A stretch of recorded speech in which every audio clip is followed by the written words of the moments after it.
Batay sa isinumiting dokumento, iginit ni Binay na naging unparliamentary umano ang asal ni Cayetano sa gitna ng pagdinig.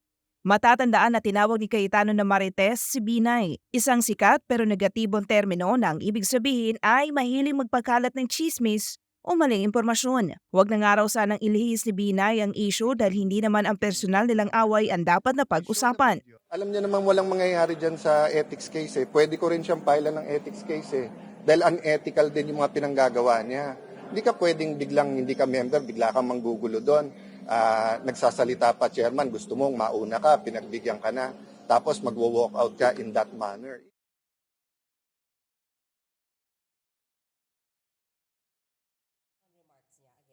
Formal nang naghain ng reklamo si Senadora Nancy Binay sa Ethics Committee ng Senado laban kay Senator Alan Peter Cayetano Lunes ng umaga. Ito nga'y matapos na magsagutan ang dalawa sa pagdinig ng Committee on Accounts kamakailan patungkol sa umano'y paglobo ng budget para sa pagpapatayo ng new Senate Building o NSB.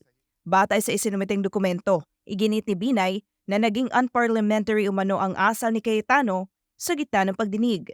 Matatandaan na tinawag ni Cayetano na Marites si Binay, isang sikat pero negatibong termino na ang ibig sabihin ay mahiling magpakalat ng chismis o maling impormasyon.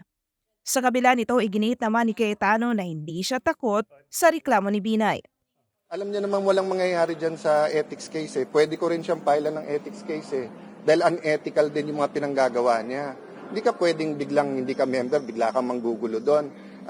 Nagsasalita pa chairman, gusto mong mauna ka, pinagbigyan ka na. Tapos magwo-walk out ka in that manner. Ipinunto naman ni Cayetano na dapat natutukan ni Binay ang issue kung magkano nga ba talaga ang halaga ng pagpapatayo ng new Senate Building. Huwag na nga raw sanang ilihis ni Binay ang issue dahil hindi naman ang personal nilang away ang dapat na pag-usapan. Hanggang ngayon rin daw ay hindi pa sigurado kung kailan matatapos at magkano ang gagastusin para makumpleto na ang bagong gusali. Yun ang kanyang intensyon eh, na ang maging news kami. Imbis na yung news, yung building. So mag-file ka ng ethics ngayon, pero ang sagot ko pa rin sa iyo, eyes on the ball, Senator Nancy.